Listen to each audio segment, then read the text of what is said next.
Hope everybody's doing well today. I want to welcome everybody to the Unimpressed podcast today. And today we have someone calling in from my hometown, Asheville, North Carolina. She is an author and has a current new book out. Her name is Kristen Butler. Hey, you doing, Kristen? And welcome to the Unimpressed podcast. I'm great, John. Thanks for having me. I was born in Candler, North Carolina, ironically, and you're in Asheville, North Carolina, and you have this book called The Comfort Zone, correct? Yes.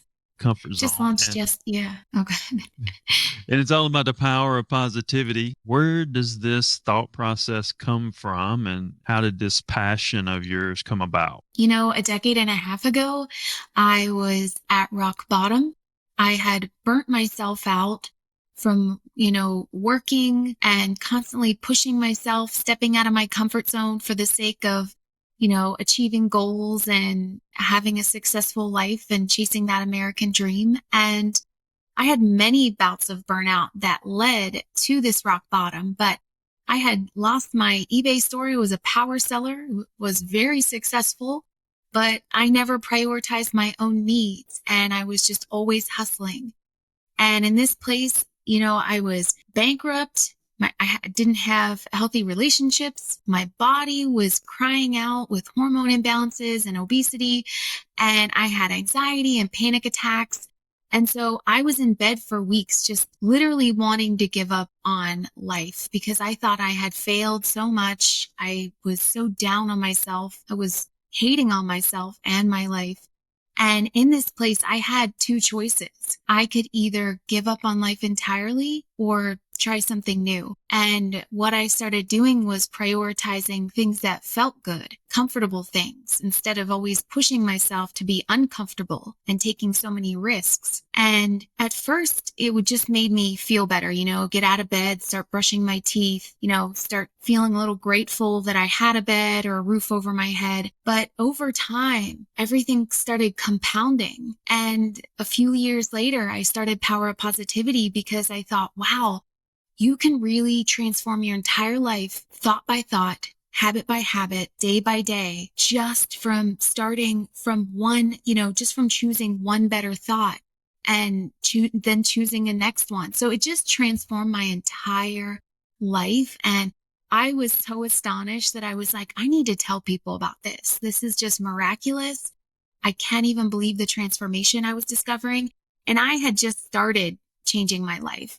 It's been a decade and a half later that my entire life is just completely a 360. It's amazing how effective positive thinking really is when we commit to it. Now, if you picked up on this later in life and this process worked for you, did you look back at maybe some of the things that your subconscious may have been programmed that may have been causing some of the negative thought processes? Absolutely. My subconscious had all kinds of negative thoughts and beliefs that really weren't mine.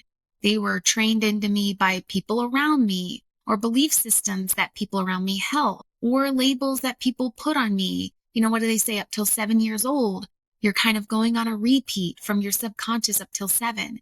And I had to do a lot of healing work and go back and look at those belief systems that I was holding in my subconscious and intentionally decide to change them. It's something that we don't realize we can do, but it really is so effective. I mean, do you know anything out there that really addresses how your subconscious can be programmed? Is there anything out there like that? I think there's so many things. Actually, I have used auto suggestions, which is kind of like affirmations on repeat. So I'll listen to a recording if there's an area in my life that I want to transform and change. For example, like public speaking. I did some RTT, which was going back in my subconscious and some of my memories and pulling them out and changing the script on them. And then along with that, this is from Marissa Peer, but along with that, I had that auto suggestion, that recording that would play in my mind. And you don't have to, do therapy if that's not feasible for you, or do RTT. You can always just, go back to some of those memories and pull them out and change your perspective on them. It really makes such a difference. I still do that today. Now, when you talk about subconscious and understanding subconscious. I mean, I have a rationale about the direction of that. And I don't know if that's ever been explained. And if there's something been explained like this, I mean, tell me. I'd like to know is a lot of people don't realize what their subconscious is and what it does. And if you look at it from a rational standpoint of, it's like a computer and you're programmed as a kid, right? And then you get to a certain point in life where your unconscious bias is responding to things in your environment based on the programming of your subconscious. And the heaviness of your subconscious, or how heavy your subconscious is programmed, it's harder for people to get to consciousness. And it's from, vibrations and the intensity of the vibrations. When you look at that process, have you seen a process kind of explaining that? Because I don't think a lot of people are really educated on that process properly. I really like your perspective. That's very interesting. I have studied it more from like the scientific perspective, but I'm sure, and that makes total sense, that the lower vibrations or the lower negative energies that your subconscious has picked up, the lower vibration and consciousness that you have, that really makes a lot of sense. Scientifically, they say that, it's your neurons that are like wired together and, and all of that pull those memories and then keep them on repeat, right? So you want to create new ones, new neural pathways to then change the thought process, right?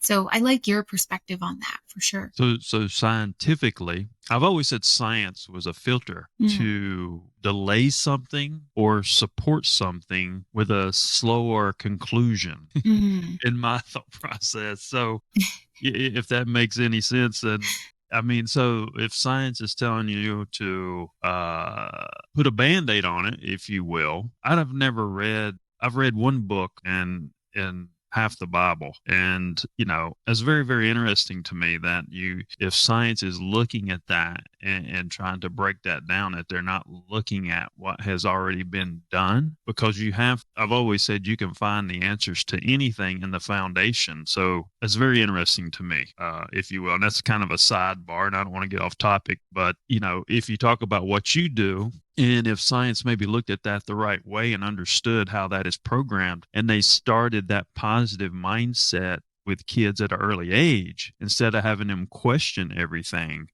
how could we change from your perspective, how could we change people's lives? Yeah, absolutely. Research is catching up and they're finding so many studies that link living a fulfilled life with positive thoughts and positive lifestyle habits. So yeah, I mean, I definitely instill that in my children. I have 2 girls and I see how effective it is in the way that they interact with other people, the way that they see the world. And if we all could just really grasp how powerful that is and take root of that, I can't even imagine what the generations to come would be like if we all intentionally were taking those steps to instill a better, more positive mindset for sure. I think relish, if you relish something, I think relishing something is very, very, very important. And you're talking about the kids, and if you look at that and you look at how, and I've got into the school systems and how the structure teaching is kind of backwards, right? Because they got a structure that is generic for everybody and everything, and you take a test and these kids are trying to hit a number, so they're studying for this test. They memorize the information to hit that number. They hit that number, but they don't relish or store that information, which kind of leaves them hollow, if you will. So, and you can see that playing out in society where more people are doing things that they're not passionate about and so forth, and miserable in their life. In your process and in your experience, how do you relish your positive thinking process? Yeah, that's a great question. I think gratitude is just foremost for me. And I call it savoring, but I love that you say relish. So we're very similar in that, because like savoring that moment and those feelings just create more of those feelings. It's like the better it gets, the better it gets, the better it gets. And of course, life isn't perfect and we live in a world of duality, but you definitely, when you savor that, the good moments instead of savoring the bad moments, you see more good. And so you still have challenges, but even the challenges don't feel as detrimental and as stressful. I remember I used to go through small challenges, before I really started implementing positive thinking and being so intentional about it. And, little things would just knock me off guard on a daily basis. And I see why, because I was attaching emotionally to those events too strongly and not enough to the positive ones. And so I had more of a victim mindset. And when I started having a more grateful mindset and positive mindset, it just made such a difference because I experienced less failure and challenges. And then when I did, it didn't feel like such a blow every day. And I wasn't so stressed out.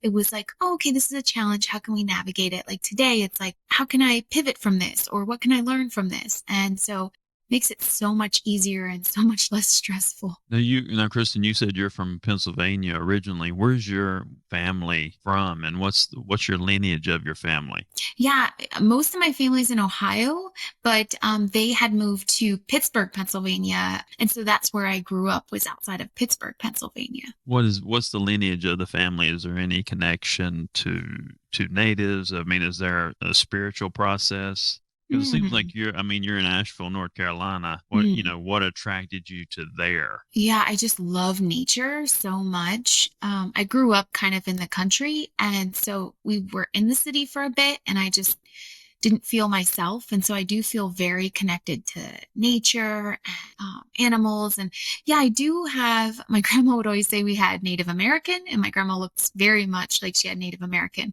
but we were never quite sure. I'm just kind of a mix of everything, I think.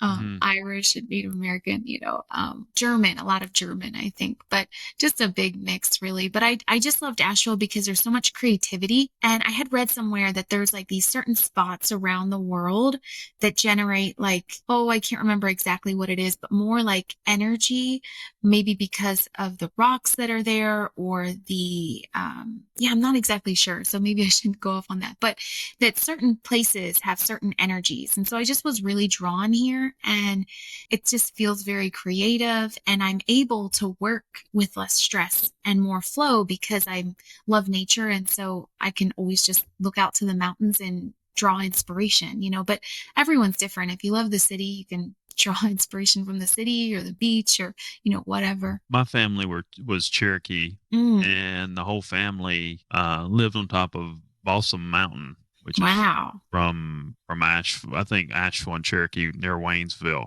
Yeah. And they never really researched who they were, but they had the square jawline and so forth. So there's a very big spiritual area up there. And believe it or not, there is a pyramid in the bottom of the Klitsch River, which is eastern Tennessee, but it's kind of encompasses that whole area, which nobody really talks about. So when you think about, energy and the Mm, vibrations there, yes, there is definitely something there. yeah, There's totally. a lot of density underneath the foundation with the minerals and so forth with the mountains. Yeah, there's a That lot of totally quartz here. Did you notice that there's a lot of quartz? I thought that's so cool. It's the raw quartz, of course. It's not the quartz you see in the store, but we find quartz all the time when we're hiking and just all kinds of different minerals and stones. That's pretty cool. really Yeah. well. There's a couple different types of people that lived out there, and that they say they call them wise tales, but Mm, we won't go down that road. But you should maybe research that and research the pyramid that's in the bottom of the Klitsch River, wow. which was never talked about, which is very, very interesting to me. And the reason I asked that because your thought process is kind of linear to a lot of my thought processes and a lot of thought processes of other people in this space. And Mm, I think if you trace that back, I think that comes from your lineage, because I think if you play by the rules to some extent in life, you end up where you're supposed to be. oh, I like Um, that. That's and great. you know what I mean? And Hmm. and when you think about yourself, what age did you start to have this realization to transfer over, and what put you in such a depression and state, I guess? Yeah, when I was a child, I was very positive and super excited, and kind of I wore those rose-colored glasses, if you will. And what happened was, when I think about it, is that I let the labels from the labels from the outside world and other people just start building on me. And, trying to be obedient and a good person, I just would listen and follow suit and people please and listen to what other people told me would be better for me. And I didn't do that with everything, but the older I got, the more I thought that's what I needed to do and just listen to the advice of other people. And so I really started rejecting my own self and shaming myself for having, desires. Like, for example, I wanted to be a writer, but so many people told me, oh, writers don't make very much money. And, that's not a great, job. And, just that negative noise that oftentimes we all hear from people who mean well.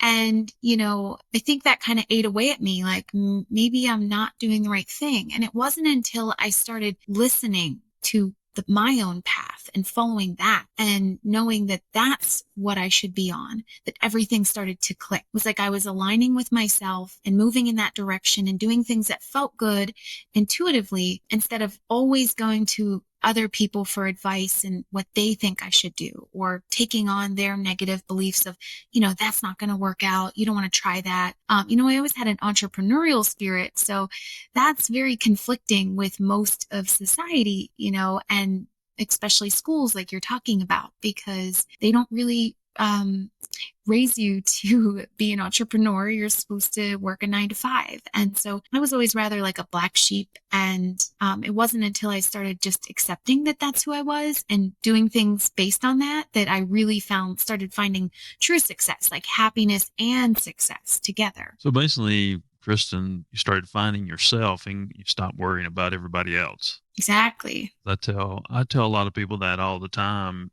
And most people in society worry about everything else except themselves, and they forget about themselves, and that's where I think you become lost in a way. So that's a big transformation of getting to that point and overcoming that. I mean, that's a very mental game, and I think you have to have a strong mind to do that. I mean, how would you tell someone else that may have been in your position to follow your path?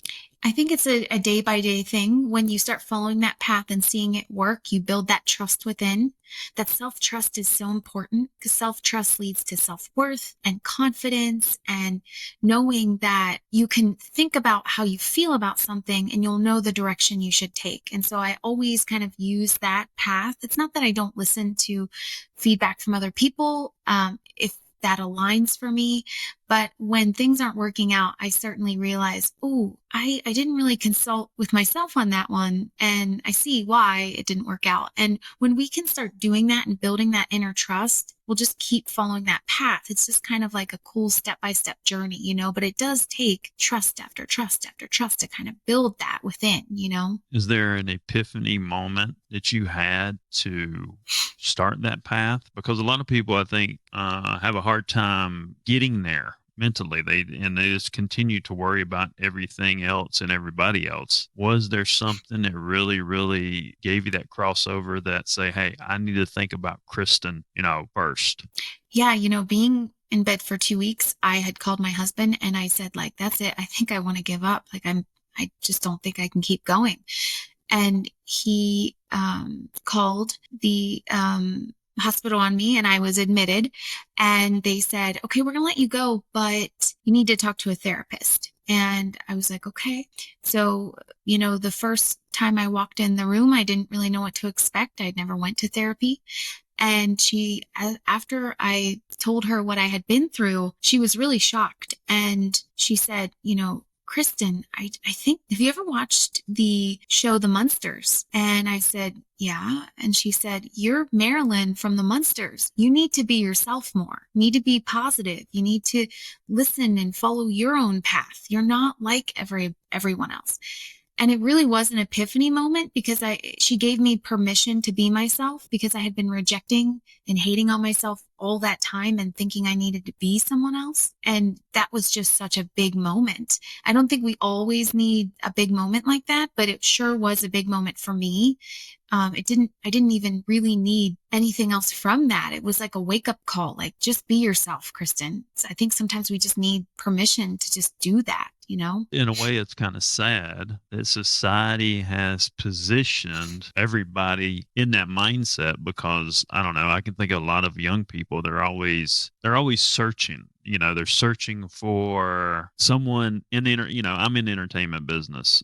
And a lot of these kids are searching for someone that can help them Mm, or they get to this person because they think this is going to help them, or they get to this person and they think this is going to help them, and they chase. And I mean, that's a program society has created. You don't have to chase anything, you have to chase yourself. And it's very odd to me that people can't realize that more and how to do that. So I guess I'm trying to just dig for an answer here of like, how do we make people realize this more, from a larger scale of people, because I think some of these seeds of influence are seeping through now. But how could you convert 1,000 people if it was up to you mm. to follow your path? Yeah, I talk about in this in the book about my overaction and that obsession with the chasing and the forcing and trying to make things happen. So I think when you were talking, it made me think of, people are always trying to just make things happen and often are spinning their tires and they're in like a survival mode. And in the book, I call it the survival zone. They're just trying to make things happen when really, if you ease up a bit, and you kind of create this like work-life balance where you literally like give yourself permission to rest, do things that you enjoy and what feels good for you.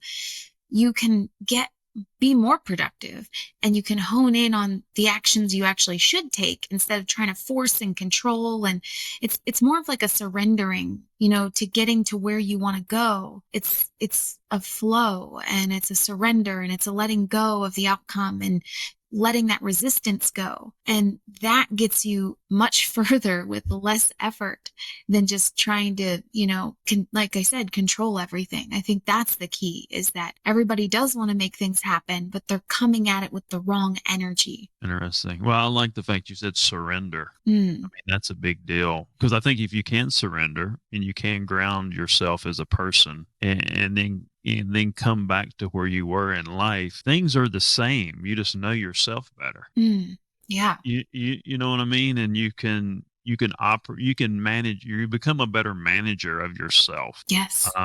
If you do commit to that surrender, in my opinion, with that. And talking about the book, The Comfort Zone, what are you trying to accomplish with this new book, and what should someone expect? I mean, we've kind of went through a few of these points so far, but just tell me from your perspective. Yeah, I lived half of my life living outside of my comfort zone, forcing, pushing, controlling, hustling, always trying to make things happen.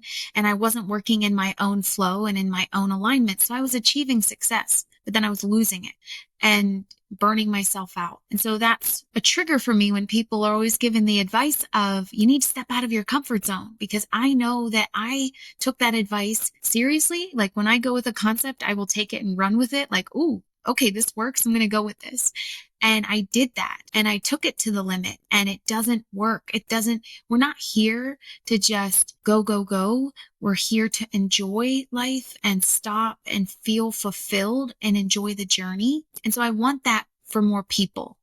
There's so many people that are stressed. I think a statistic came out that 75% of people last month said that they were overwhelmingly stressed. That's, 3/4 of the population. It's ridiculous. Like, we aren't here to just be stressed out and, suffering. We are here for a purpose, for a reason. And so with this book, it's for the people who feel like they're constantly taking action and they're burning themselves out. They're always busy, bragging about how busy they are, but really not getting much traction, really not feeling like they're getting anywhere or enjoying their life, or the people who have just given up because they've had so much failure, so many problems. Why bother? Because life is hard. And so that's the current comfort zone. But to me, that's complacency, because that inaction is not a comfortable place. You have fears that are just taking over your life, paralyzing your thoughts. And so I've been in both places. And what I'm offering in this book is the comfort zone to me, which is balanced action. You take action, but you also take time for rest.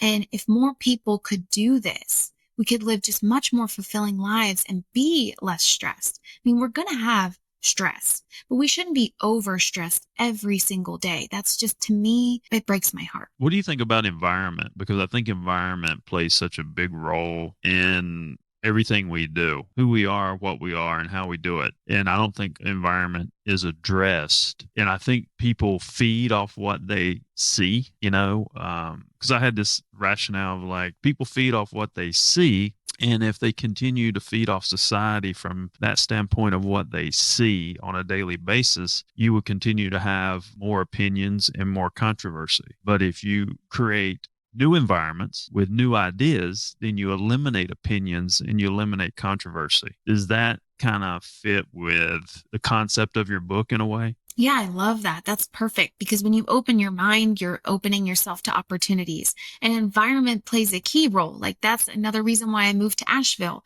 In Pennsylvania, there wasn't enough sunshine. I was having low vitamin D levels.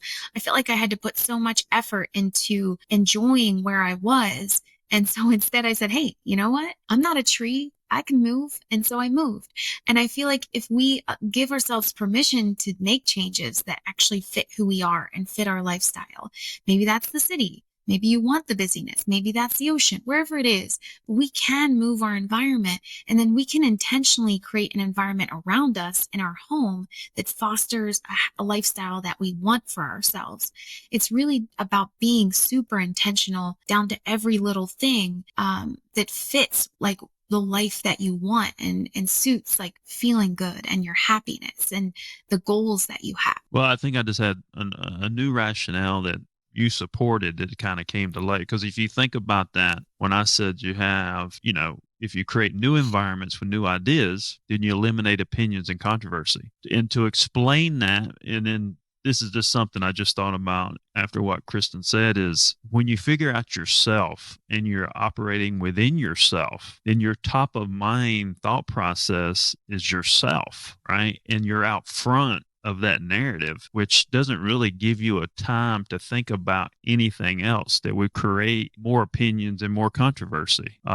So in a way, it's the new environment is finding yourself and Yeah, I love that. having your own narrative play out front, because you're like I said, you're just not going to think about anything else because you're hitting those points of moving forward in a positive manner, if you will. Does that make sense? Yeah, I love that. It's like fostering your own well-being. Yeah, that's perfect. And when you're that focused and intentional, you're not worried about what people are saying because you're trusting what you're creating inside. And so you might get opinions or controversy, but it doesn't trigger you like it used to because you've created that environment. Yeah, I like that a lot. Yeah, because if you're hollow and you're out here worried about everything else and everybody else, then the opinions and controversy is only going to get worse. So we Mm. can see that playing out in society today.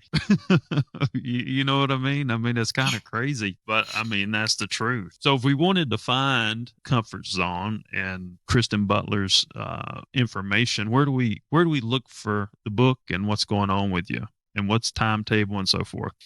Yeah, I have a new website, positivekristen.com, and you can find the book on there. I also have a quiz because, some people are like, am I in my comfort zone? Or, what zone am I living in? Because I have zones of living in the book. So you can go on there and take the quiz and find out where you are and how you can get to where you want to be. Where are you at in your life as far as conversion and so forth? And what's your, if you have a book out, what's your steps and where would you like to see this go? Yeah, I just would love to see more people enjoying their life truly and taking action on that because we can think positive, but taking the action steps is so important. And it's really the combination of the mindset and the action steps. So this book kind of gives people a roadmap, an easy roadmap, because step by step, it gets you to where you want to go. And I just want to see people living with more purpose. This world and this life is not meaningless at all. And too many people think that. And so I want to help them just feel good and enjoy the journey and not keep chasing something and maybe even never getting there. Have you ever thought about doing life coaching or anything like that? I don't know. I do love writing. I'm a writer at heart, and I am exploring, the public speaking world, and I've been asked about coaching very often. And so I could see myself doing a course or some kind of group coaching for sure, but I don't know about one-on-one. I'm not sure. Gotcha. We'll see down the road, right? Gotcha. Well, I think because, what you're doing, you can relate to from a very authentic place. And I think a lot of people that can relate to their narrative from a very authentic place is very powerful and can be Thank you. powerful to other people. Thank you. I appreciate that so much. You I know, just recently started claiming that story and, sharing it. It's very vulnerable, right? To like share your story. But if it's going to help people that are in that place, then I'm all about helping people. I do it myself. I mean, I can give the best advice in the world, but sometimes I need to listen to my own advice. True.